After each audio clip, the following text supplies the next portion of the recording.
Bonjour à tous. Déjà, certains que j'ai vus juste avant. Bonjour aux autres.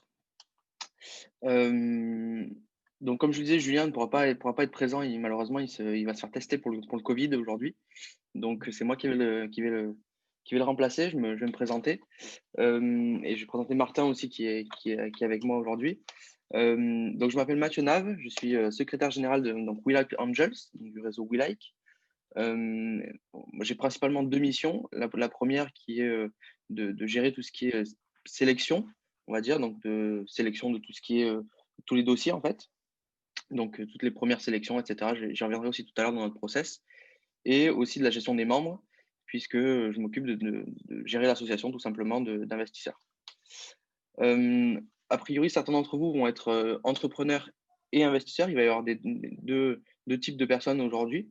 Donc je vais avoir un discours assez large et n'hésitez pas à me couper si vous avez besoin de poser des questions. Je serai là pour y répondre avec plaisir. On a environ 1 heure et quart. Donc je pense que je vais essayer de concentrer mon pitch sur 45 minutes et après on passera à toutes vos questions avec plaisir. D'accord? Oui. Super. Alors je vois qu'il y a certaines personnes qui arrivent. Donc Martin est là. Super. Donc Martin, tu peux saluer tout le monde si ça marche bien. Il pourra même répondre si vous avez des questions directement dans le chat. Bonjour à tous. Bonjour Martin. Martin qui est en charge donc de la relation avec les investisseurs, que ce soit les membres de l'association, mais aussi tous les potentiels investisseurs qui nous rejoindraient. Et je vois Natacha aussi qui est là. Bonjour Natacha. Alors, faut que tu actives ton micro, mais Ouais. sinon ça va. Super. Bonjour. Ravi de te compter parmi nous. Ça va bien? Oui, très bien. Et toi, Mathieu? Super. Je sais pas si enfin, je fais une petite parenthèse avant qu'on commence, histoire d'attendre 1 ou 2 minutes le temps que les retardataires arrivent. Mais Natacha travaille souvent régulièrement avec nous, puisqu'elle est entre autres comédienne et permet à nos entrepreneurs notamment de se perfectionner sur tout ce qui est prise de parole en public, pitch, etc., etc. Et d'ailleurs, j'ai eu la joie d'aller te voir dans ta dernière pièce il y a pas si longtemps que ça et juste avant le confinement. Et donc, je réitère mes félicitations. Merci beaucoup. Oui, on a été un peu coupé dans notre élan. On a joué 2 dates Ouais, et on reprendra peut-être en janvier. On ne sait pas encore. On verra en fonction de l'actualité. bah, on espère parce que franchement, c'était super sympa. Merci, Mathieu. Avec plaisir. Du coup, le temps qu'on commence, je vais partager mon écran. Alors, je ne sais pas si vous allez normalement voir ma présentation. Et je vais la partager en grand écran. Est-ce que quelqu'un peut me confirmer qu'on la voit bien en plein écran? C'est Oui. Ouais, bon? c'est bon. Super. Je vais juste avoir la main sur les participants au cas où il y a des gens qui nous rejoignent, voilà, comme Marc qui va nous rejoindre. Donc, comme je le disais, on va avoir des entrepreneurs et aussi des investisseurs, certains qui sont là dans le réseau depuis un petit moment. Je me permets de saluer aussi, je crois qu'il y a Gaston qui vient d'arriver, qui est un de nos business angels depuis un petit moment, mais aussi Philippe qui nous a rejoint il n'y a pas si longtemps que ça. Donc, bonjour à tous aussi, même à tous ceux qui sont entrepreneurs et peut-être potentiellement investisseurs qui veulent découvrir notre réseau. Je vais vous parler d'un sujet qui va être intéressant aujourd'hui, qui va être dépasser le clash du cash. Alors, c'est une phrase un peu pompeuse, mais je vais vous présenter surtout euh, ce qui fait le cœur de notre réseau, c'est le métier d'entreprendre et d'investir, et de s'investir aussi, puisqu'un business angel a aussi cette vocation. Et l'objectif, c'est un petit peu de vous présenter de façon générale toutes les formations que l'on propose, mais surtout euh, de pouvoir détailler quelques points qui sont importants pour les entrepreneurs, mais aussi de l'autre côté, pour les investisseurs, pour apprendre à mieux connaître les entrepreneurs et voir ce qui pourrait vous intéresser pour la suite. Donc, j'accueille au fur et à mesure donc, les entrepreneurs qui nous rejoignent et les potentiels investisseurs. Dans un premier temps, donc, je me suis présenté rapidement. Donc, Mathieu Nave, secrétaire général de We Like Angel, c'est l'association. J'y reviendrai à la fin de la présentation des différentes structures de notre réseau, ce que l'on propose aussi aux startups et ce que l'on propose aussi aux investisseurs, bien sûr. Et donc, j'y reviendrai dans une seconde partie où je présenterai le réseau. Dans un premier temps, je vais vous présenter. Hop, pardon, je suis un peu vite. Donc, toutes les formations que l'on présente et que l'on propose, tout simplement parce que ça va reprendre un petit peu tous les aspects de notre métier. Et c'est aussi pour ça que via ce programme de formation, on peut tout simplement résumer un petit peu tout ce que l'on fait et toutes les parties un peu importantes pour les entrepreneurs et de l'autre côté pour les investisseurs pour trouver la pépite parmi toutes celles que l'on peut voir, que ce soit par notre réseau ou à l'extérieur. Donc, je disais, un programme de formation qui est assez complet, avec notamment 6 modules, les plus importants selon nous. Alors, attendez, par contre, je vais juste, hop, excusez-moi, avant de terminer, me mettre en sourdine pour pas que je sois dérangé. Voilà, c'est parfait. Donc, comme je le disais, on a 6 modules. Le premier, c'est le marché du capital innovation. Ça, on le fait régulièrement. Ça permet aussi aux entrepreneurs voilà, de savoir dans quel écosystème ils se trouvent. Peut-être aussi de retrouver un petit peu la vie de la startup, hein, tout simplement. On va y revenir, mais où vous vous positionnez dans la vie rêvée d'une startup. Ensuite, le process de levée de fonds, j'y reviendrai aussi même à la fin, mais notre process, il est assez complet et il est assez compliqué, mine de rien, puisqu'il y a pas mal de sélection, de tamis de sélection. Et donc, il faut avoir une petite idée de comment ça se passe vis-à-vis de Business Angel quand vous voulez vous lancer pardon, dans une levée de fonds. Un atelier de pitch et de prise de parole en public, ça c'est plutôt côté entrepreneur, c'est apprendre à vous vendre, apprendre à donner les éléments les plus importants pour votre pitch et savoir séduire les investisseurs. Un module sur le business plan et le business model. Ça va être quelque chose d'un peu plus chiffré. Ça va être quelque chose d'un peu plus technique aussi. Mais c'est primordial aussi de savoir se positionner, de savoir avoir les bons documents à présenter et les bons, comment dire, les bons outils pour suivre votre business au quotidien. Ensuite, on passera un peu plus rapidement sur le pacte de l'actionnaire et la fiscalité de l'entrepreneuriat. Pourquoi? Parce que c'est 2 thématiques qui sont très complexes, en tout cas qui peuvent être très complexes et donc qui méritent aussi d'avoir des formations, enfin des ateliers de formation qui durent un peu plus longtemps. Là, on parle d'ateliers qui durent 3 heures en moyenne. Oui, oui, pardon. Je vois que Martin, tu prends mon relais sur l'outil de conversation, c'est super. Bien sûr, on vous enverra les slides par mail dès qu'on aura terminé, hein. Donc, je dis le pacte et la fiscalité de l'entrepreneuriat, j'y reviendrai très rapidement, mais je ne vais pas le détailler. Ensuite, donc, ces 6 modules sont sous forme d'atelier, de coaching un petit peu, avec 3 heures, 3 heures de coaching justement, 4 participants maximum. On a essayé de faire justement des formations, des ateliers assez individualisés, qui ont un coût de 300 euros. Pourquoi 300 euros? Parce qu'on s'est rendu compte que malheureusement, ça reste monétisable. Pour nous, c'est une bonne chose, mais surtout pour vous, vous pouvez utiliser totalement votre compte professionnel de formation. La majorité d'entre vous ont de l'argent qui est sur ce compte. Avant, ça s'appelait le DIF, je crois, le droit individuel à la formation. Et en fait, je vous invite vraiment à aller sur Internet, taper sur Google compte professionnel de formation. Vous allez pouvoir retrouver vos identifiants très facilement et vous allez voir vos droits. Et donc, toutes nos formations, nos ateliers sont disponibles via ce compte professionnel. Moi, typiquement, ça fait 3 ans que je travaille chez WeLike et j'ai déjà accumulé, je crois, 1200 euros, quelque chose comme ça de CPF. Donc, j'ai la possibilité de prendre des formations et c'est ce que je compte faire, bien sûr. Les dates sont libres. Justement, je vais faire le lien, mais les dates sont libres et elles sont à gérer. Enfin, tout doit être vu directement avec les intervenants. Et donc, qui sont-ils? On a 3 personnes de l'équipe, on va dire, opérationnelle, Alain, Julien et Timothée, qui, eux, sont des gens qui font partie de WeLike, qui sont ou salariés ou présidents et vice-présidents de WeLike, et qui, eux, sont ou serial entrepreneurs, qui sont aussi business angels, comme Alain, qui a été coprésident notamment de WeLike Angels pendant quelques années, et qui ont l'habitude de faire ça, qui voient beaucoup de startups et qui ont l'habitude de faire des formations sur ces sujets-là. Jean-Christophe, Xavier et Natacha sont des personnes plus extérieures à notre réseau, même si Natacha, on te voit régulièrement dans nos challenges notamment. Euh, ces personnes-là vont être spécialisées dans un type dans une thématique et vont pouvoir vous apporter leurs compétences, leurs expertises, que ce soit pour le business model, business plan, par exemple, pour Jean-Christophe, ou le pitch et la prise de parole en public pour Natacha. Donc voilà, le programme de formation, je vais donc le détailler un tout petit peu au fur et à mesure de cet atelier, de ce webinaire. Mais n'hésitez pas à me couper si vous avez des questions. J'y répondrai avec plaisir. Et on gardera un temps à la fin pour répondre à toutes vos questions. Je vois que bon, Martin, tu gères le chat. C'est parfait. A priori, il n'y a personne qui est en attente. Donc, c'est super. On va pouvoir commencer directement avec le marché du capital innovation. Donc voilà, vous allez retrouver sur ce graphique ce qu'on appelle la chaîne du financement, avec la courbe en pointillé, c'est la vie rêvée d'une startup, de la création jusqu'à la maturité et la revente, s'il y a revente, ou l'explosion au niveau international, par exemple. Et donc, ce graphique va vous permettre de vous situer un petit peu aussi sur où où vous en êtes et qui vont être les acteurs qui vont pouvoir répondre à vos besoins.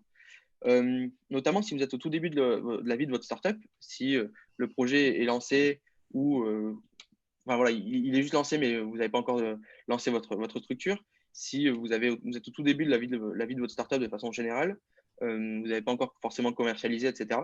Les aides publiques vont vous permettre d'avoir vos premiers financeurs, entre guillemets, et qui vont vous permettre de tout simplement commencer là, vraiment votre startup en ayant des aides de l'État, de la région, du département ou de structures type la BPI qui vont vous aider à avoir des prêts d'honneur, par exemple, ou des subventions.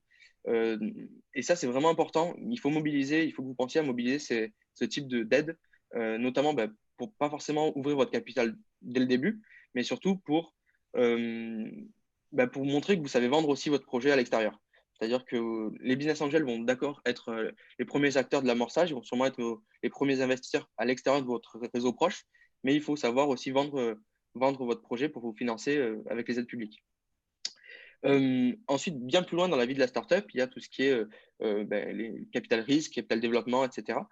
Ça, c'est vraiment les VC, donc les fonds d'investissement, qui vont pouvoir vous financer à ce moment-là. Quand vous allez vouloir encore plus ouvrir votre capital, c'est eux qu'il faut aller voir. Ils vont faire des levées de fonds de 1 million, 2 millions, jusqu'à X millions. Et c'est eux qui vont vouloir et qui vont pouvoir vous aider là-dessus. Entre les deux, il y a ce que l'on appelle l'equity gap, puisque les aides publiques, on a souvent fait le tour au début. Alors, il y a certaines aides qui perdurent un petit peu dans le temps, mais ce n'est pas la majorité. Et les VC, ils sont très, très peu à agir sur des sommes en dessous d'1 million d'euros.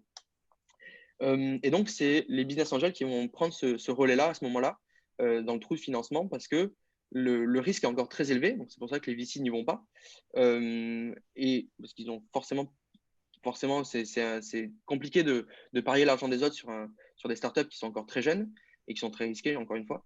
Et donc, elles vont vouloir modérer leurs risques via des startups qui sont déjà beaucoup plus matures. Les business angels n'ont pas cette même vocation. Eux, ils vont avoir la vocation de prendre du risque pour avoir un bon retour sur investissement derrière, quitte à ce que sur 10 startups dans lesquelles ils investissent, il n'y en ait que 2 ou 3 qui marchent à la fin. De plus en plus, le type de financement devient privé, comme je disais, parce qu'au début, c'est les aides publiques qui vont vous aider. Ensuite, ça va être la love money, donc ça va être vos proches, votre famille, vos amis, et c'est eux qui vont pouvoir être le premier cercle, entre guillemets, d'investisseurs, mais les business angels vont arriver juste derrière pour vous financer. Il y a deux choses où il ne faut vraiment pas perdre de vue. L'autofinancement, c'est vraiment la clé pour la vie d'une startup et d'une entreprise de façon générale, hein, bien sûr. C'est la ressource fondamentale pour vous et il faut l'avoir en tête. Et si vous n'avez pas besoin d'investisseurs extérieurs, ce n'est pas forcément nécessaire. Je sais que nous, c'est notre cœur de métier, mais l'autofinancement reste la voie numéro un. De façon générale aussi, l'un des acteurs qui va pouvoir vous aider sur les débuts de votre projet, si vous l'avez lancé ou non, ça va être Pôle emploi. On a tendance à l'oublier, mais Pôle emploi va être l'organisme qui va pouvoir vous aider dans les premiers temps, notamment en vous payant un salaire, entre guillemets un salaire, si vous avez quitté une précédente entreprise typiquement ou autre. Le chômage va quand même être, mine de rien, une vraie aide, notamment parce que les business angels vont vouloir investir surtout dans votre projet et pas forcément dans le fait de vous rémunérer 5 000 euros d'entrée chaque mois. Donc, voilà vraiment le cœur du business des business angels, entre guillemets. Ça va être vous aider dans la création de la société, l'amorçage, entre guillemets, mais de tout ce qui est aussi commercial, le développement commercial, marketing, etc., etc. Ils vont vouloir, en fait, l'objectif, va vraiment être de vous permettre d'accélérer votre business, que ce soit par leur financement, mais aussi par leur aide, que ce soit c'est facilement compréhensible, hein, que ce soit via leur réseau relationnel, via leurs compétences tout simplement. S'ils connaissent très bien votre marché, ils vont pouvoir vous ouvrir des portes, ils vont pouvoir vous aider à ne pas faire les erreurs qu'eux ont peut-être fait, etc., etc. Donc voilà un petit peu comment ça se passe, quel est le marché du capital innovation. Voilà, vous allez peut-être un peu plus savoir où vous vous situez et quels acteurs vous allez pouvoir voir. Si vous venez nous voir aujourd'hui, c'est peut-être que vous en êtes justement à ce stade-là ou peut-être un peu en amont. Si vous cherchez aujourd'hui plus de 2 millions, ça m'étonnerait que des réseaux de business angels puissent vous aider. Mais si vous cherchez entre 100 000 et 1 million d'euros, oui, je pense que là, vous pourrez totalement être, être aidé par des business angels de notre réseau notamment. Je ne sais pas si vous avez des questions, mais sinon, n'hésitez pas à me couper, hein. Ensuite, on va passer encore une fois sur le marché, mais un peu plus côté process, on va y revenir. Mais le marché du capital innovation est quand même assez spécificité. Il est quand même assez atypique. Pour faire le pendant avec le marché classique, il y a une demande, une offre, et tout s'équilibre par le prix. C'est la loi de l'offre et la demande. On a vu ça en cours d'éco. Il y a une demande, il y a une offre. Il y a une demande bas de gamme, haut de gamme, milieu de gamme, une offre pareille. On prend un exemple du marché des frigidaires. L'offre bas de gamme, il y en a. Vous allez trouver un frigo à 100 euros, vous allez trouver un frigo aussi à 1000 euros, et il va y avoir une demande en face de ça. Et tout va s'équilibrer par le prix, encore une fois. Le marché du capital innovation, c'est un petit peu plus atypique, comme je le disais, parce qu'il y a une demande à satisfaire et une demande à ne pas satisfaire. La demande à satisfaire, c'est une très bonne équipe, un très bon projet, un marché qui est présent et qui est prêt à acheter son produit ou sa solution. Mais malheureusement, il y a une demande à ne pas satisfaire. Pourquoi? Parce que elle est potentiellement, le projet n'est pas bon, ou entre guillemets, il n'est pas prêt pour être accueilli par le marché, ou les clients en tout cas ne sont pas prêts à payer pour ça. Mais aussi en termes de personnes, d'équipe, nous, c'est notre critère numéro un, j'y reviendrai. Mais des fois, certains entrepreneurs ne sont pas prêts à se lancer ou alors à trouver de l'offre. Pourquoi? Parce qu'ils ne sont pas prêts à faire fonctionner leur société. Malheureusement, ce type de demande ne va pas trouver d'offre et ne doit pas trouver d'offre. Euh, L'offre, justement, il y en a pléthore, hein, les business angels, les VC, j'en parlais. Il y a pas mal d'acteurs qui vont pouvoir vous financer. Le crowdfunding, on peut aussi en parler. Le crowd equity, plus précisément, puisque c'est eux qui ouvrent leur capital, enfin, qui font de l'action, donc de l'investissement en capital. Mais tout ne se fait pas via le prix, comme on pourrait l'imaginer avec les valorisations de startups. Non, tout se fait via l'humain. En fait, on sent que le critère numéro un dans tout ce qui est innovation, donc tout ce qui est capital innovation, capital amorçage, etc., c'est vraiment l'humain. C'est vous qui allez faire que votre société marche. Je reviendrai juste après aussi, mais c'est encore une fois, comme je le disais, le critère numéro un. Ce marché du capital innovation, on peut un petit peu le mettre en parallèle avec le marché de l'emploi. Encore une fois, il y a une demande à satisfaire, hein, donc il y a des demandeurs d'emploi qui sont qualifiés, qui cherchent spécifiquement dans une branche et elles recrutent. Et inversement, il y a une offre qui n'est pas il y a une offre qui ne sera pas satisfaite parce qu'il n'y a aucune demande en face. Malheureusement, l'offre d'emploi, les offres d'emploi, il y en a, mais il n'y a pas forcément des personnes en recherche d'emploi qui, en face, feront la maille, entre guillemets. Il faudra qu'elles se forment. C'est pour ça aussi qu'on propose ce type de formation, parce que certains entrepreneurs sont peut-être très bons dans leur projet, mais derrière, ils ne vont pas réussir à lever des fonds parce qu'ils ne sont pas assez formés à cette activité-là, à cette problématique-là. Je vois, Abdallah, tu as une question. Donc, si le fondateur d'une SASU, la SASU, c'est un petit peu compliqué parce que c'est vrai que vous êtes seul. Et malheureusement, pour nous, ça me fait permettre de faire la transition avec l'étape suivante. L'équipe est vraiment le point numéro un pour nous. Une équipe, pourquoi on va privilégier une équipe à une seule personne? Il y a deux principaux critères. Le premier, c'est que une équipe va forcément être beaucoup plus à même à répondre à tout type de problématique. Elle va être pluridisciplinaire. Elle va avoir beaucoup plus de temps aussi, forcément, hein, puisqu'on va multiplier le temps avec le nombre de personnes. Et donc, une équipe va permettre de mieux relever le défi de la startup, parce qu'on sait que beaucoup de startups meurent rapidement et malheureusement, on a très peu de startups qui arrivent finalement à la maturité, en tout cas sur le nombre. Et du coup, il faut une équipe dans tous les cas. Et la deuxième chose, c'est qu'une SASU, malheureusement, donc, quand elle est portée par une seule personne, je vais revenir, Manuela, pardon, mais une SASU, en effet, c'est le fait que le capital soit détenu à 100% par une seule personne, c'est ça qui nous embête. C'est pas on est toujours content qu'il y ait une équipe d'employés, de collaborateurs, mais nous, ce qu'on cherche aussi, c'est des associés.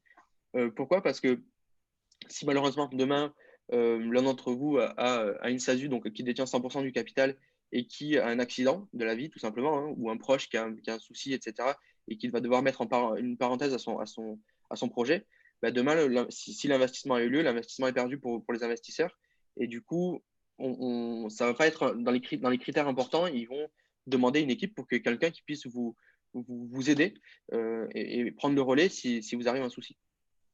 Donc l'équipe, encore une fois, je me suis peut-être mal exprimé, mais je parlais de cofondateur ou d'associé tout simplement.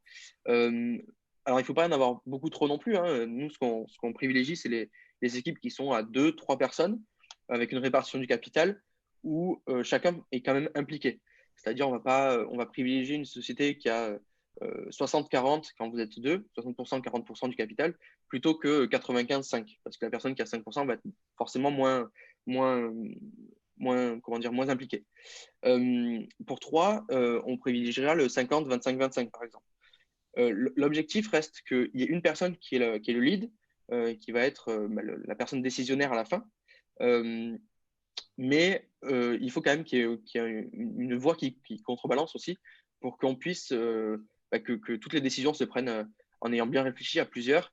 Et ça sera forcément plus bénéfique pour la société plutôt qu'une personne qui va foncer toute seule. Et comme elle a l'ultra majorité de son capital, elle va prendre toutes les décisions seule.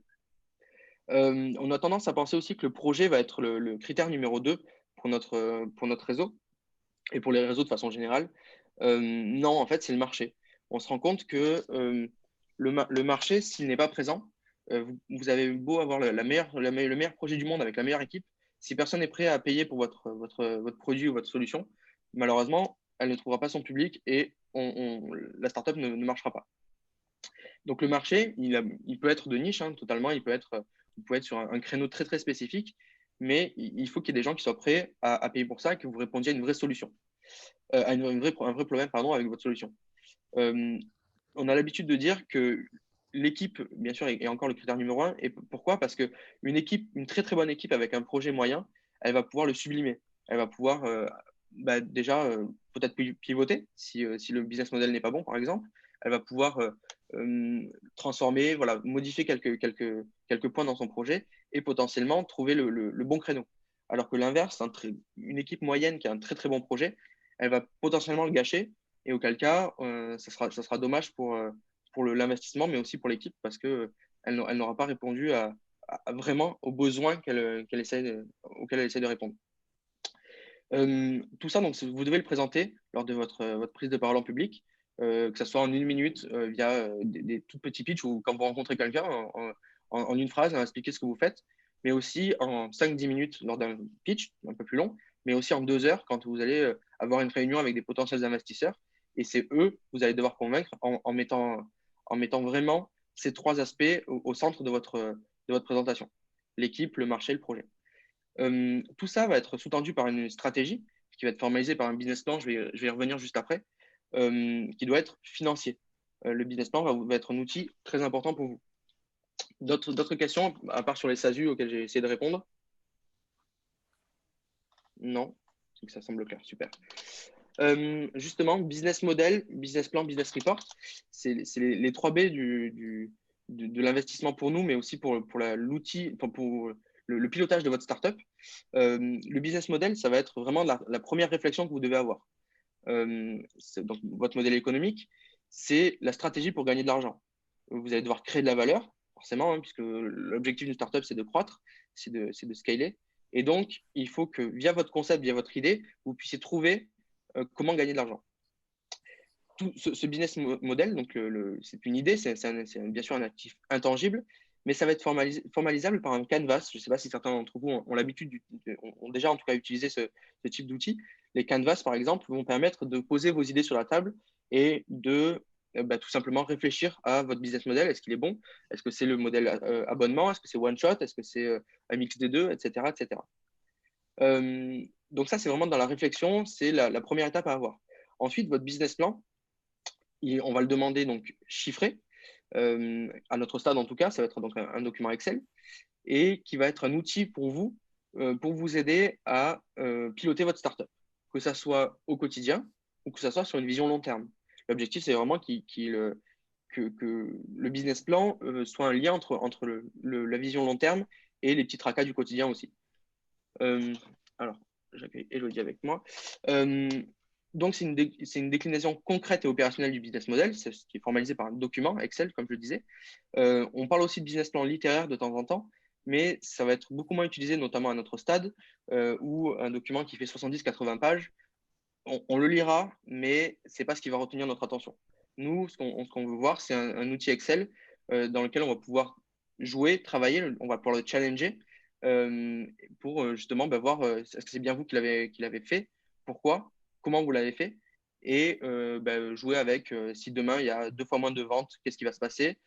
Si demain vous allez mettre justement 2 fois plus de temps pour faire vos ventes, qu'est-ce qui va se passer? On va le stresser. Voilà. Donc voilà le business plan et ensuite le business report. Ça, on a l'habitude de penser business model, business plan, mais on pense beaucoup moins au business report. Le business plan, comme je le disais, va être un outil au quotidien qui va vous permettre de piloter votre startup, mais il va vous sortir des indicatifs, donc vos KPI. Et par contre, le business report va vous permettre de formaliser ça plutôt mensuellement, on va dire, et de voir les écarts avec votre business plan. Typiquement, si vous faites si vous lancez une application, et vous imaginez sur votre business plan que demain vous allez avoir 10 000 abonnés, après-demain 100 000, ben voilà, il faut que vous voyez vraiment de façon concrète quels vont être les écarts avec le business plan et la réalité. Et donc ça se modélise via un document. Alors c'est beaucoup plus simple, hein, ça ne va pas forcément être quelque chose d'Excel, ça peut être juste un one page, mais vous allez vraiment pouvoir formaliser ça. Et nous, au moment de l'investissement, et même pendant les années, toutes les années d'investissement de nos business angels, on demande à ce que ce business report soit fait régulièrement. On essaye d'anticiper les besoins. On essaye de justement nous rendre compte de là où vous en êtes et les différences avec le business plan de ce que vous nous avez présenté à la base. On sait, on n'est pas crédule, on sait que le business plan, c'est quelque chose d'hypothétique. On sait qu'il y a très peu de chances qu'il soit réaliste, parce que dans tous les cas, il y a, je n'ai pas le pourcentage, mais il y a très peu de chances, en tout cas, que vous arriviez à faire votre business plan de façon, voilà, de façon très, très sharp, entre guillemets, mais vous n'allez pas pouvoir le suivre. C'est très, très rare. Il y a dans tous les cas des problématiques qui vont faire que vous allez mettre plus de temps ou faire moins. Et donc, il faut qu'on puisse mesurer ça. Rétro-planning, alors Bertrand, je ne sais pas ce que tu entends exactement par rétro-planning, ce que tu veux entendre par rétro-planning, mais si tu veux voilà, me détailler un petit peu ta question, je peux te prendre, tu peux activer ton micro, il n'y a aucun problème. Alors, ton micro est désactivé. Tu actives ton micro sur le Slack, c'est le petit micro rouge en bas à gauche.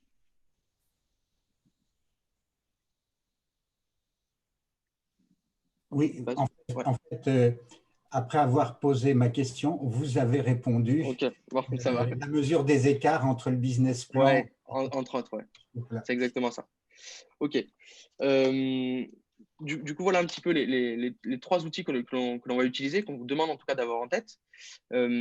Et donc, c'est ce que l'on formalise par le fait de dire qu'un entrepreneur, il est entièrement entrepreneur de la tête jusqu'aux jambes. Ensuite, pour parler un petit peu plus d'autres sujets, notamment le pacte des actionnaires, ça, c'est encore une fois un document qui va être formalisé, qui fait une 40-50 pages chez nous, même un peu plus, et qui va être le cadre juridique qui va fixer les règles de l'investissement, que ce soit les droits et les devoirs de l'investisseur et de la même chose côté entrepreneur. Il y a des clauses qui sont très spécifiques au fait d'un pacte d'actionnaires en startup, notamment les objectifs de liquidité, où vous allez, on va convenir d'un délai, on va dire 3-4 ans, à la fin duquel on va devoir tous se réunir autour d'une table et réfléchir à la sortie des investisseurs. Parce qu'un investisseur, un business angel notamment, va avoir une durée de vie, entre guillemets, dans votre startup de 3-4 ans, 5 ans maximum. Et l'objectif, c'est que lui passe la main à un autre investisseur qui va lui vous permettre de croître réellement. Il y a d'autres clauses qui sont très, très importantes. J'ai eu une question ce matin sur le même sujet. Oui, le pacte d'actionnaires, on a le nôtre. Il est classique, hein, plus ou moins classique dans notre métier. Et en fait, quand on fait un tour de table, quand on fait un investissement, c'est à 99% du temps, c'est celui qui va faire on va dire ce qu'on appelle le leader du tour de table. Donc, c'est le groupe d'actionnaires qui va faire la plus grosse levée de fonds, qui va imposer le sien. Et les autres vont devoir plus ou moins s'adapter. Et après, on va essayer de tomber sur un consensus général avec toutes les clauses qui vont être nécessaires pour tout le monde. La plus importante selon nous, c'est la gouvernance. Pourquoi ? Pour 2 raisons. La première, c'est que ça va mettre un cadre à au suivi de la startup, c'est-à-dire que on va mettre en place, suite à l'investissement, un comité stratégique où il va avoir vous, les entrepreneurs, peut-être vos associés aussi, et une ou deux personnes de notre réseau, et qui vont en fait, un petit peu comme un board, vous conseiller, et ils vont avoir des droits et des devoirs vis-à-vis de vous pour la suite. Ils vont vous aider notamment à développer votre business, etc. Mais ils vont aussi être là pour voter pour voilà, sur certains points, et ils vont vous dire bah oui, nous on le voit ça comme ça, toi tu le vois comme ça, bon ben tant pis, on n'a pas la même vision, mais au moins on sait qu'on n'a pas la même vision, et on verra après. Donc, vous gardez bien sûr la majorité de votre capital, donc vous gardez le contrôle, mais malheureusement si votre comité stratégique n'est pas en lien n'est pas dans le même comment dire, n'est pas dans la même vision, ce sera problématique, notamment pour la suite, parce que eux, ils pourront vous dire on vous avait prévenu et vous ne nous avez pas suivi. Donc, malheureusement, on n'y retournera pas s'il y a un deuxième tour à faire. Voilà, donc ce cadre juridique va être très, très important, mais il va être très important au moment de la signature surtout. Pourquoi? Parce que ça va nous permettre aussi de voir comment dire, ça va nous permettre de juger ce que l'on peut faire avec vous. On va voir aussi, on va juger aussi la personne avec ce comité stratégique, ce pacte d'actionnaires, pardon. Pourquoi? Parce que si vous êtes trop fermé, etc., on va pouvoir le voir, etc. On va voir dans la négociation, il y a des points qui vont ressortir. En fait, ce document va servir que très peu après l'investissement. Pourquoi? Parce que si tout se passe bien, auquel cas, au bout de 3-4 ans, il y a une belle revente, personne ne va aller lire le pacte d'actionnaires, savoir est-ce que vous avez le droit, pas le droit de faire, etc., etc. Si par contre, tout se passe mal et que d'ici un an, la société se crache, et malheureusement, ça arrive, et qu'il n'y a rien à récupérer, on n'ira pas forcément voir non plus le pacte d'actionnaires. Le pacte d'actionnaires va surtout servir si la société stagne, que d'ici 4-5 ans, malheureusement, le business se passe bien, c'est une belle PME, mais ça n'a jamais explosé comme une startup doit le faire. Et donc, on va essayer de se retrouver, comme je disais tout à l'heure, autour de la table pour trouver des solutions. Parce que les investisseurs n'ont pas vocation à rester scotchés dans la startup. Donc voilà, l'objectif de ce pacte, il est double. Le premier, c'est vraiment de négocier, de voir un petit peu, d'avoir le feeling sur les entrepreneurs et justement les investisseurs aussi. Et le second, c'est si tout se passe bien, on ne le verra pas trop. Si tout se passe mal, on ne le verra pas trop. Mais si ça continue, ça stagne un petit peu, c'est là qu'on va vraiment rouvrir s'il y a un souci. Alors, attends. Avez-vous eu des startups avec un associé ayant une clause de non-dilution? Martin, je ne sais pas si tu en as en tête. Non, je pense pas. Enfin, ça me dit absolument Non, rien, en tout non, cas. non, ça me parle pas non plus. Guillaume, on pourrait revenir si tu veux dans les questions tout à l'heure. On pourrait échanger là-dessus, mais je vois pas. Je suis pas sûr de comprendre totalement la question. On y reviendra du coup dans la dernière partie du webinaire tout à l'heure. La fiscalité d'entrepreneuriat, je vais y passer très très rapidement dessus, encore plus que sur le pacte d'actionnaires. Pourquoi? Parce que si vous lancez votre startup aujourd'hui, ou si vous êtes au tout début de la vie de votre startup, ça ne va pas forcément vous parler. À une exception près, sur la réduction IR-PME. Aujourd'hui, c'est un dispositif qui est utilisé par tous les investisseurs, notamment nos business angels, où ils vont pouvoir faire une réduction fiscale de 18% lors de leur investissement. Alors, il y a un cadre juridique là derrière, mais sur certains investissements, c'est possible. Et vous, peut-être aussi, si vous avez mis au tout début de la vie de votre startup, vous avez mis de l'argent au capital de votre startup, vous pouvez forcément le réduire avec votre IRPME. Il faut vous renseigner là-dessus. Ça peut être intéressant en tout cas. Le reste, je vais en parler très très rapidement, mais si typiquement dans 4-5 ans, vous revendez votre société, pensez à mettre à mettre vos actions dans une holding. Pourquoi? Parce que ça va vous permettre d'avoir un report de taxation sur les plus-values, etc., etc. Il y a pas mal de dispositifs d'optimisation fiscale, notamment au niveau de la sortie, quand vous allez revendre vos parts. Nous, il y a une partie de nos business angels qui investissent en holding. Ce n'est pas la majorité, mais il y en a une partie qui utilise ça aussi pour leur sortie. Et si toutefois, après, à la fin de la vie de votre startup, vous êtes prélevé enfin, voilà, la taxation arrive, la fiscalité arrive, ça sera sûrement à 30% avec le PFU, le prélèvement forfaitaire unique, 12,8 au titre de l'impôt sur le revenu et 17,2 au titre des prélèvements sociaux. Si besoin, encore une fois, je vous renvoie à la formation qui est beaucoup plus complète là-dessus. Je ne suis pas du tout avocat fiscaliste et on essaye de mettre en place un partenariat avec un avocat fiscaliste justement pour qu'il puisse la faire et que ce soit beaucoup plus carré, on va dire. Voilà, j'ai fait un petit peu le tour rapidement de nos formations. Je vais pouvoir présenter maintenant un petit peu notre réseau, comment on fonctionne. Donc, notre réseau, le réseau WeLike, on est à la croisée un petit peu de l'associatif et du lucratif et de l'investissement en direct en fonds. Pourquoi? Parce que le côté associatif, avec 2 associations qui sont regroupées sous le nom de WeLike, et donc ces 2 associations vont être les réseaux de business angels en eux-mêmes. Et donc, il y a ce côté associatif où on va s'occuper de toute la sélection. Les business angels vont vous donner du temps, notamment lors des instructions, etc. C'est ce côté associatif qu'ils ont envie aussi, via leur métier de business, mais aussi d'angel, de vous aider à la vie de votre startup. Et donc, voilà, c'est le côté vraiment associatif de notre réseau. Le côté lucratif, c'est porté par WeLike Startup, et j'y reviendrai juste après aussi, qui elle, va s'occuper de tout ce qui est levée de fonds, tout ce qui est vraiment closing en eux-mêmes et suivi ensuite des participations. Et les investissements sont en direct et en fonds. Pourquoi? Parce que la grande majorité des investissements sont en direct. Nos business angels deviennent actionnaires directement des sociétés à titre individuel, que ce soit à titre personnel, mais aussi via leur holding patrimonial s'ils en ont une. Mais aussi, ça se fait en fonds de plus en plus. Pourquoi? Parce qu'on a une structure qui s'appelle Cibesor 2, qui est une SIBA, qui est une société d'investissement de business angel.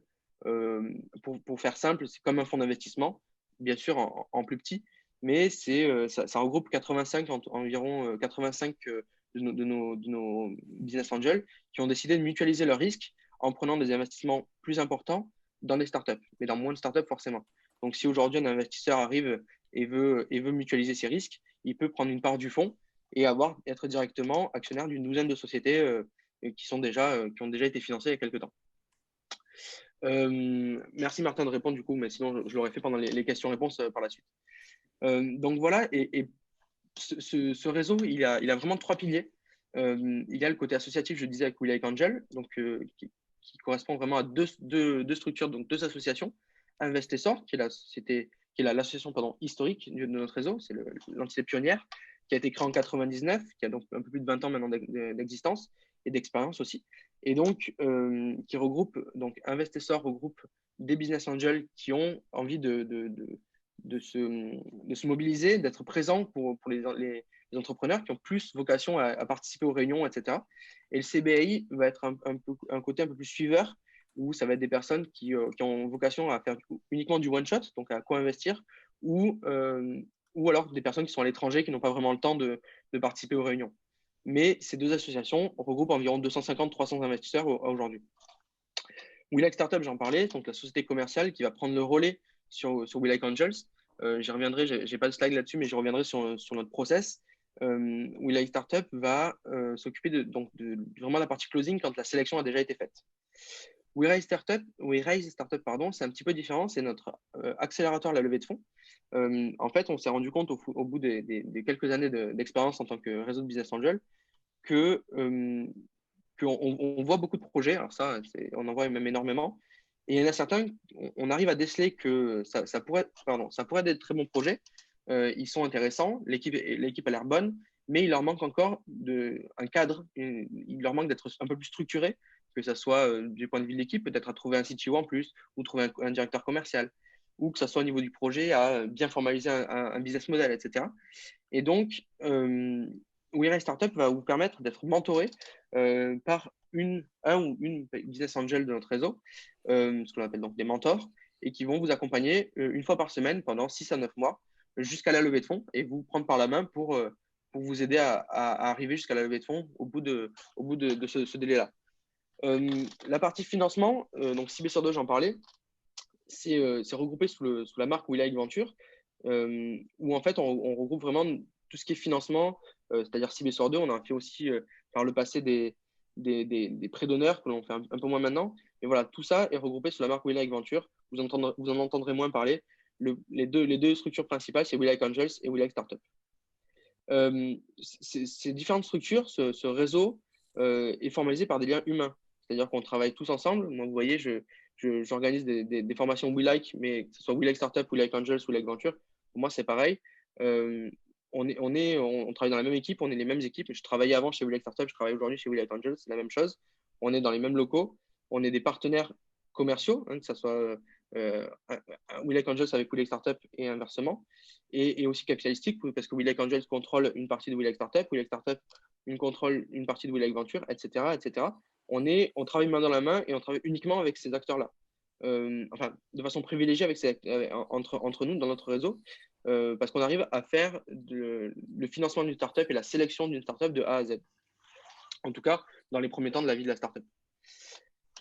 Quelques exemples de projets que l'on a pu financer. Bon, je ne les présenterai pas tous, mais je vais en présenter au moins un ou deux. Le premier, c'est Voodoo. C'est le chef de file de nos projets financés. Pourquoi? Parce que maintenant, c'est une licorne. Il y a eu des centaines de millions levés.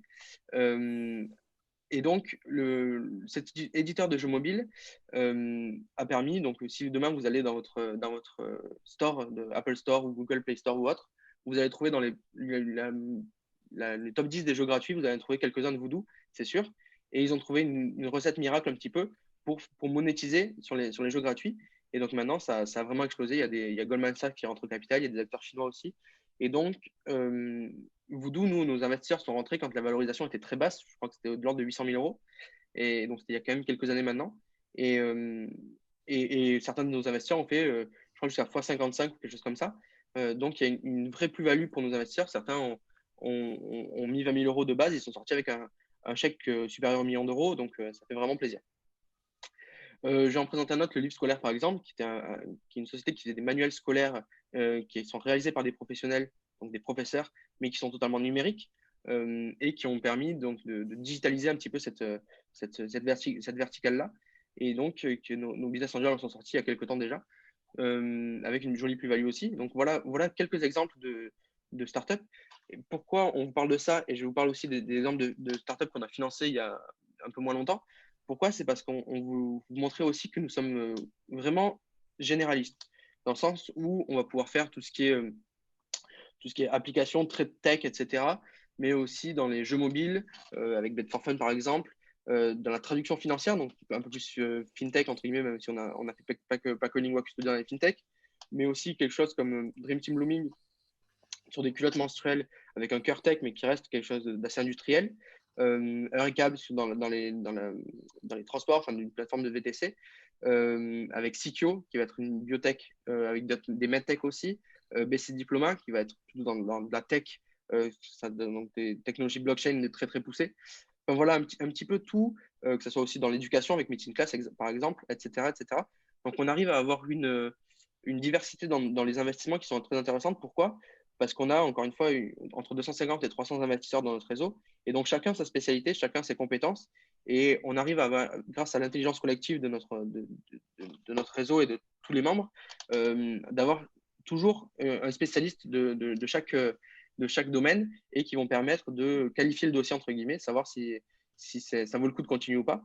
Et ensuite, il va pouvoir être le chef de file aussi de l'investissement en validant un petit peu le dossier, notamment pour les dossiers un petit peu trop tech, comme les biotech et les medtech, où maintenant on a deux spécialistes qui sont vraiment très très bons dans ce domaine-là et qui permettent de valider les dossiers qui sont très, très, très difficilement vulgarisables.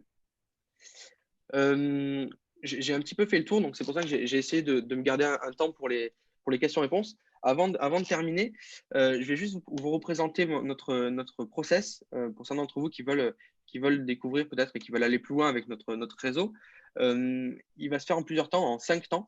Et je vais mettre quelques chiffres aussi dessus pour que vous ayez une petite idée. En gros, on reçoit environ 2000 projets par an. Sur ces 2000, il y a une étape zéro où nous, on les étudie en interne et on en enlève beaucoup parce qu'ils ne rentrent pas dans notre scope d'investissement. Soit ils demandent moins de 100 000 euros, soit ils demandent plus de 100 000 euros, soit ils ne sont pas du tout innovants. Si demain, il y a un projet de pizzeria qui arrive chez nous ou de boulangerie, on ne va pas forcément le prendre, même si on ne va pas le prendre, pardon. On va forcément pas le prendre, ce que je voulais dire. Voilà, il faut de l'innovation. Alors, ça va pas forcément être une innovation de rupture sur un domaine très, très tech, mais il faut une innovation. La suite, c'est ce qu'on appelle maintenant des auditions libres. Comment ça se passe? C'est des pitchs très rapides qui vont permettre à 4-5 business angels qui vont être présents d'éliminer les projets qui n'ont vraiment rien à voir avec ce que l'on fait, avec ce que l'on cherche. C'est très facile à ce stade-là pour nous de déterminer les projets qui n'ont rien à voir avec ce que l'on cherche. Pourquoi? Parce qu'on va essayer de garder au maximum de projets potentiellement qui vont avoir un intérêt. On ne sait pas, on va avoir besoin de plus les étudier, mais ceux dont on sait déjà que ça ne marchera pas, on peut les éliminer et que ce ne soit pas trop chronophage pour nous et pour les entrepreneurs. Ensuite, donc l'étape 2, c'est ce qu'on appelle l'elevator pitch, où là, on a environ 160 projets dans l'année qui pitchent alors, de façon un peu plus longue versus plus d'investisseurs aussi, puisqu'il y a une vingtaine ou une trentaine de business angels à chaque fois, et qui, eux, vont avoir 10 minutes pour défendre leur projet. Et là, ça va être très important. Il va y avoir un support, etc. Ça va être beaucoup plus formalisé.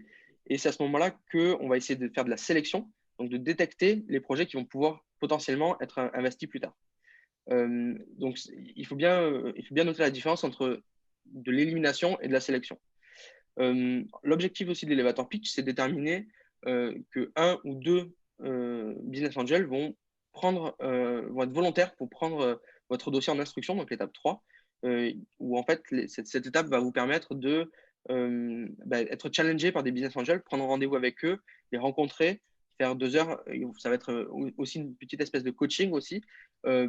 Et l'objectif de ces 2 heures, c'est pour les instructeurs d'étudier vos documents, de vous challenger encore une fois sur l'équipe, le business plan, etc.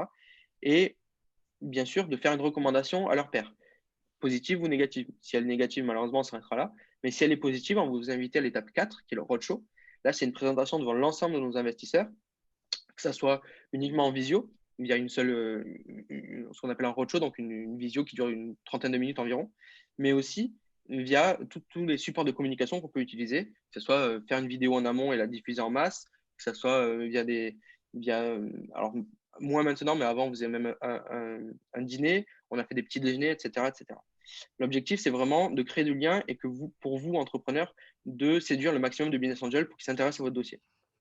Ensuite, l'étape 5, la dernière étape de notre process, c'est ce qu'on appelle le closing, où en fait, les semaines qui suivent le roadshow, on va, avec We Like Startup en particulier, puisque c'est là que We Like Startup prend le relais, les startups et les entrepreneurs vont être confrontés à leurs potentiels actionnaires, futurs actionnaires en tout cas, et qui vont les challenger encore plus. C'est-à-dire qu'ils vont prendre 2 heures 2 heures pour parler équipe, pour savoir comment vous êtes rencontrés, quel est le lien capitalistique, comment vous prenez les décisions, etc. Donc, ça va être beaucoup plus poussé.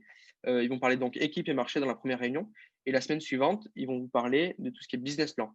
Ça va être 2 heures à décortiquer votre business plan. Qu'est-ce qui se passe si demain, vous ne faites plus de ventes pendant 2 mois? Qu'est-ce qui se passe demain si, etc., etc. Donc, il va y avoir, ça va être vraiment du challenge sur le business plan.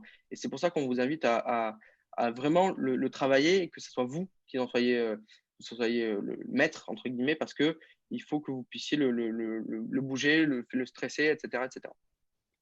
Et donc, à l'issue de ces 15 jours de closing, on va passer à tout ce qui est juridique. Si tout se passe bien, bien sûr, hein, si les investisseurs sont là et sont présents et ont envie d'investir dans votre projet, ils vont faire tout ce qui est bulletin de souscription, pacte d'actionnaires, etc. Tout ça va entrer en négociation jusqu'à la signature du pacte et la levée des fonds finale, entre guillemets.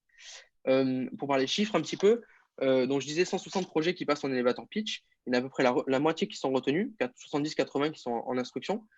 Sur les 70-80, il y en a une quarantaine qui passent en roadshow par an.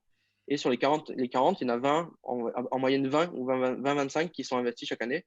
Par exemple, l'année dernière, on a levé alors, il y a aussi des second tours que l'on fait aussi, mais on a levé pour une trentaine de sociétés, on a levé 9 millions d'euros. Enfin, nos investisseurs ont levé 9 millions d'euros. Voilà un petit peu, j'ai essayé de faire le tour. Donc, on va pouvoir peut-être passer aux questions-réponses. Il nous reste un petit peu de temps. Je crois c'était 1 heure le webinaire, mais on pourra dépasser un peu si besoin. Si vous avez des questions, écoutez, je suis là pour y répondre, que ce soit sur la levée de fonds en général, que que ce soit sur notre process en particulier ou sur tout autre type de questions sur notre business, notre cœur de business.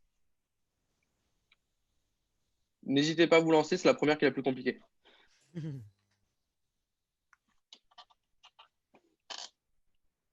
Pas de questions? Est-ce que j'ai été clair au moins? Est-ce que vous avez compris quelque chose? Alors, j'ai peut-être une question alors. Eh ben, je t'en prie, vas-y. Bonjour. J'arrive pas à écrire. Alors, vous pouvez me la poser à l'oral, il n'y a pas de souci. Ok, super. Ok, pas de souci. Vas-y, je te laisse, je t'en prie. Vas-y, Abdallah, je t'en C'était prie. juste pour savoir. Donc, du coup, c'était la question concernant la SASU. Donc, si je comprends bien, dans le processus, quand on est dans le cadre d'une SASU, le mieux, c'est de passer dans le dispositif WeRaise Startup pour éventuellement identifier des partenaires potentiels quand on n'en a pas autour de soi. Ouais, ça peut être complètement une voie, enfin un canal pour entrer dans le process. Ou c'est rédhibitoire, voilà, c'est la question. Alors, ça peut être rédhibitoire sur une levée de fonds directement.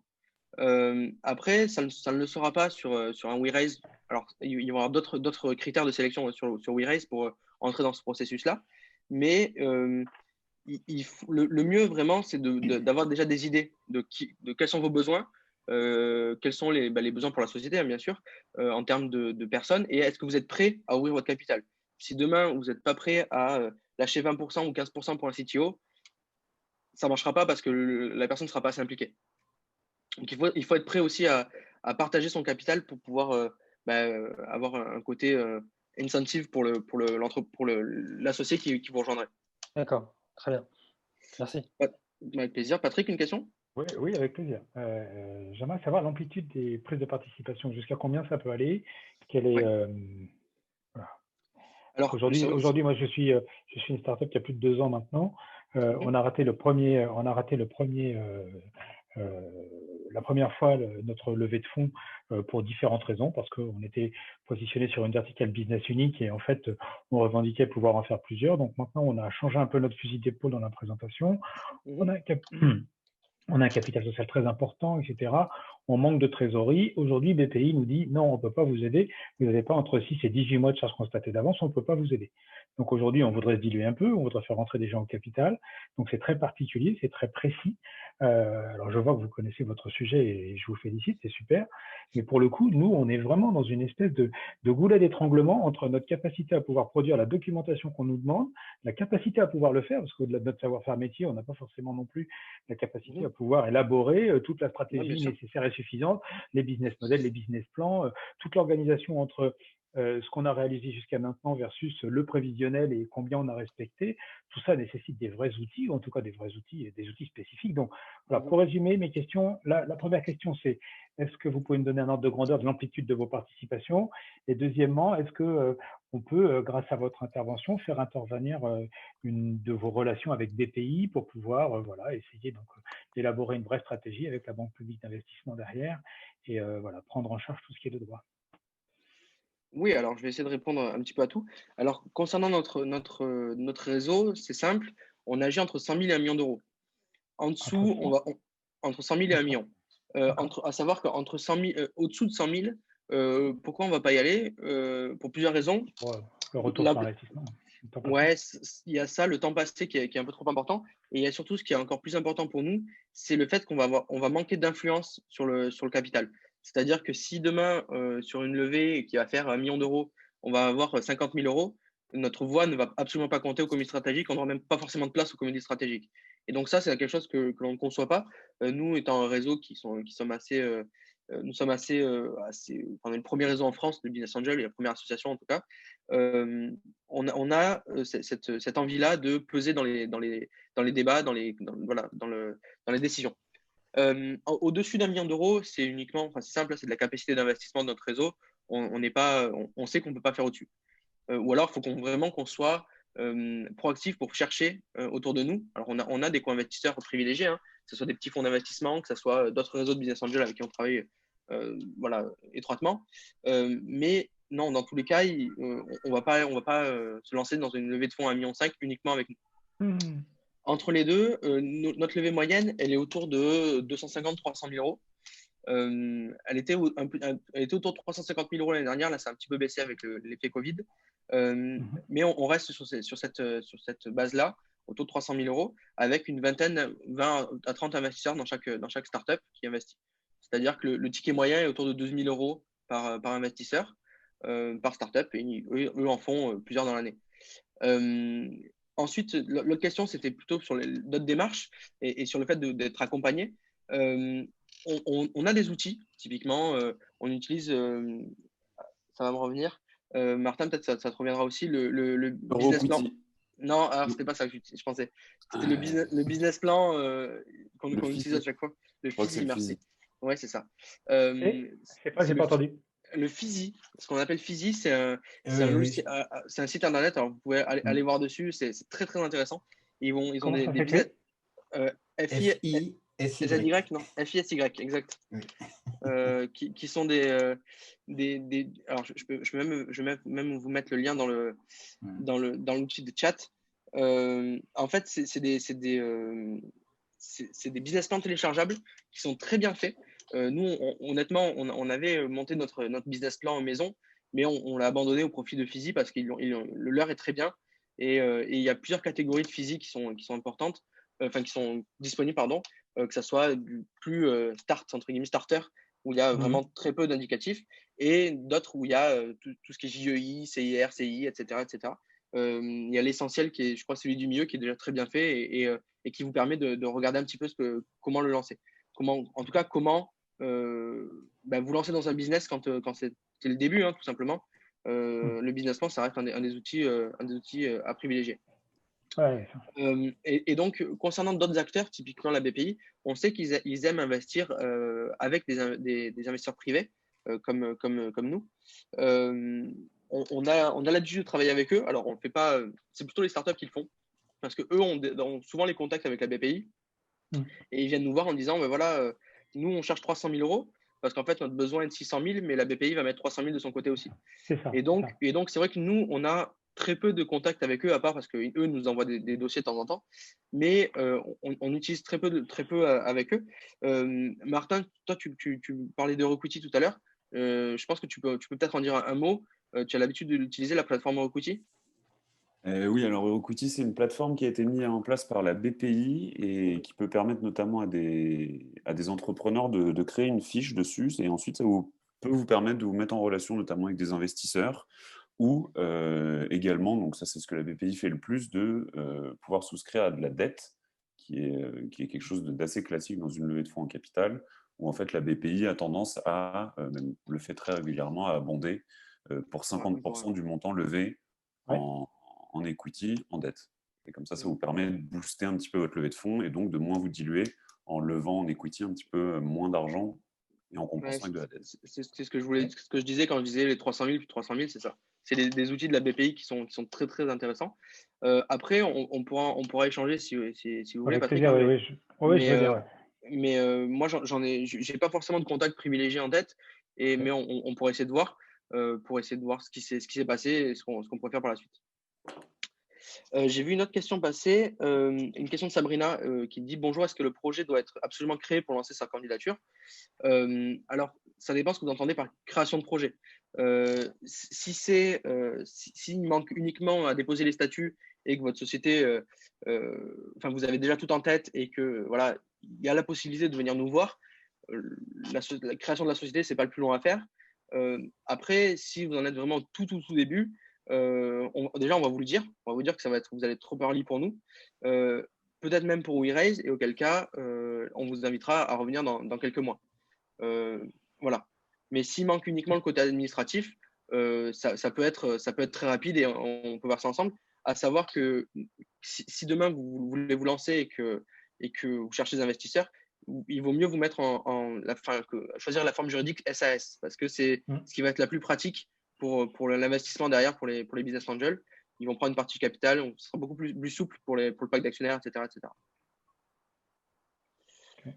Donc comment on fait pour engager une relation là, typiquement, là, je voudrais vous exposer mon sujet pour savoir si ça fonctionne. Alors, on prend un rendez-vous, on se rencontre. Alors, typiquement, j'entends. Alors, c'est uniquement virtuellement, bien sûr. Nous, ce qu'on met en place derrière, notre premier process de sélection, ça va être les auditions libres. Donc, on va vous envoyer un lien, même je peux vous l'envoyer. C'est le lien pour pour vous inscrire tout simplement à une session de pitch, de mini pitch, puisque c'est des pitchs très courts qui vont faire, attendez, je vous l'envoie en même temps, qui vont faire 5 minutes, donc 2 minutes 30 de pitch et 2 minutes 30 de questions-réponses. Donc, quand même, il faut être très concis. Et l'objectif, c'est, comme je disais, donc d'éliminer les projets qui ne pourront tout simplement pas rentrer chez nous.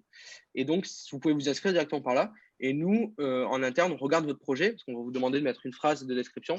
On va regarder un petit peu ce que vous faites, etc. Si vous rentrez un petit peu dans notre scope, agrandi, et on vous invitera à y participer avec plaisir. Ça se tient 2 fois par mois, les jeudis matins, entre 10h et midi. Enfin, entre 9h et midi même, puisqu'entre 9h et 10h, on fait un atelier, honnêtement, vraiment du même type. Donc, ça ne sert à rien d'y participer de nouveau. Mais surtout, entre 10h et midi, on vous invite à pitcher auprès de Business Angel et eux pourront vous poser leurs questions. Est-ce qu'il y a d'autres questions, peut-être, pour conclure? Oui, je ne sais pas si vous m'entendez, parce que j'ai quitté la réunion en cliquant sur le lien. Non, Manuela, on t'entend, c'est parfait. Ah, bon, alors moi, je ne vous vois plus, mais ce n'est pas grave, je vous entends.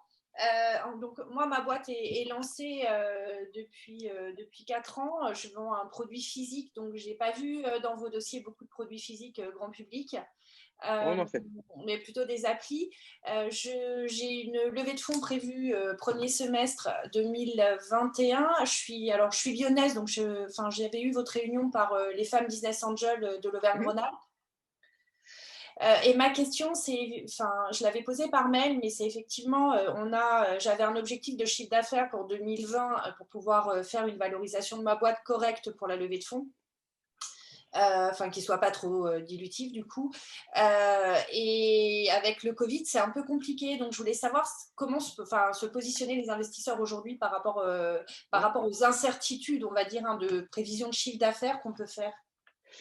Alors, pour moi, il y a deux points. Je suis en train de plus vous voir, je ne sais pas comment je peux faire. Tu nous entends, Manuela? Ouais.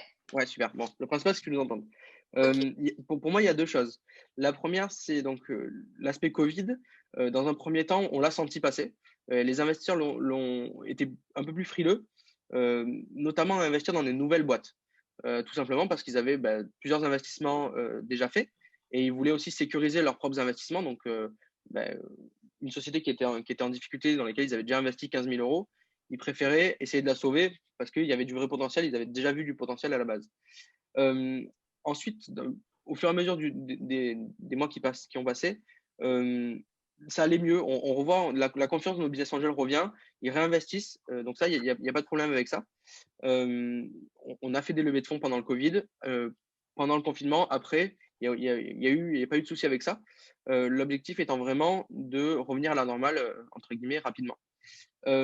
Concernant les valos, par contre, c'est vrai que il y avait quelque chose qui était latent depuis plusieurs années, c'était le fait que les valorisations montaient.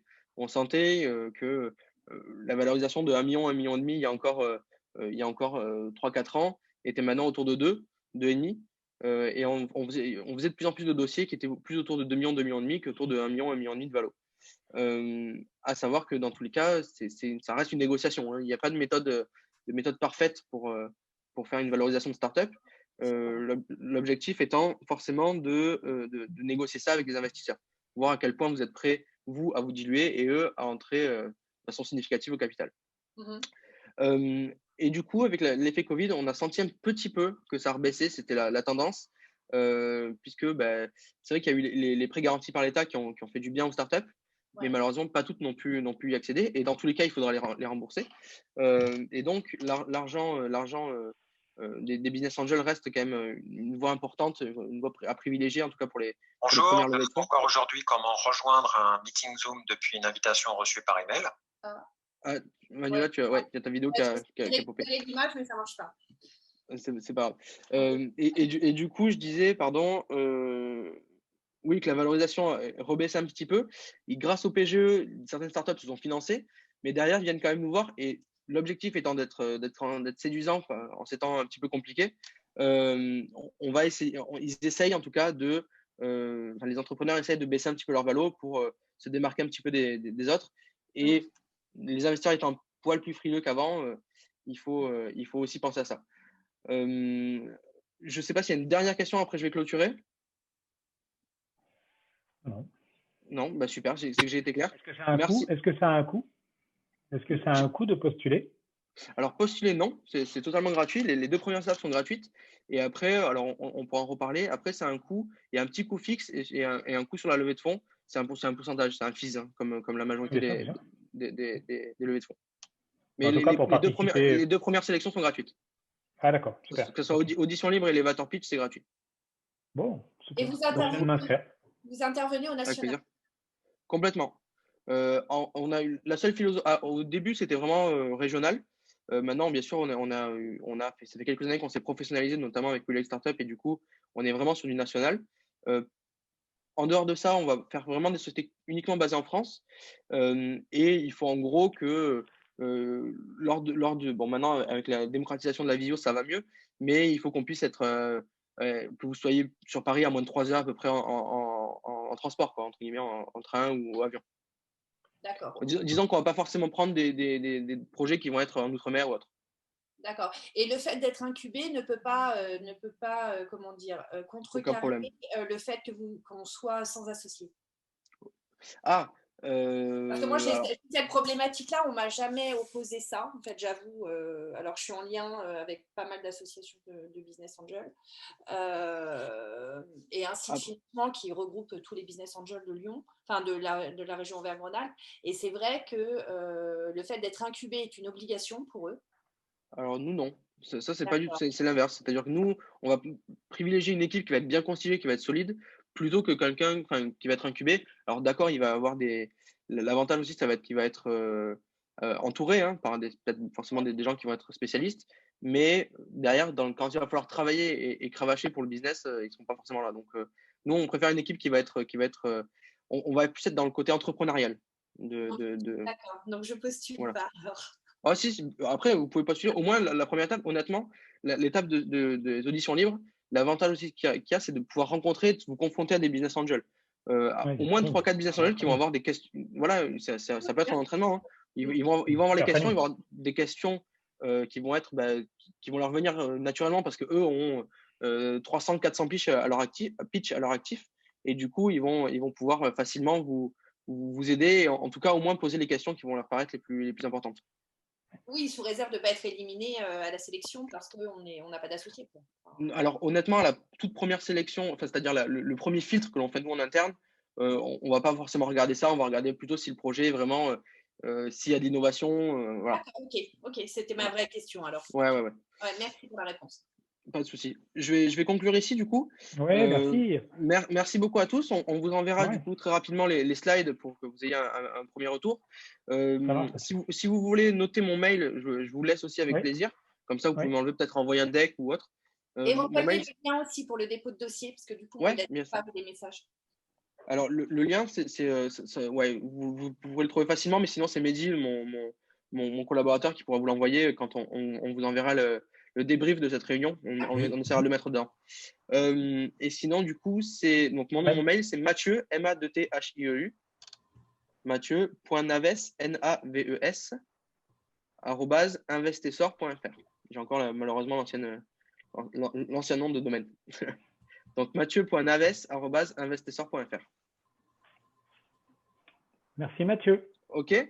Merci beaucoup à tous et au plaisir de vous retrouver, que ce soit dans notre process de sélection ou dans tout autre domaine, et bonne chance pour la suite de votre meilleure pensée à Julien. Merci Mathieu. Meilleure pensée à Julien en espérant qu'il soit exonéré du Covid.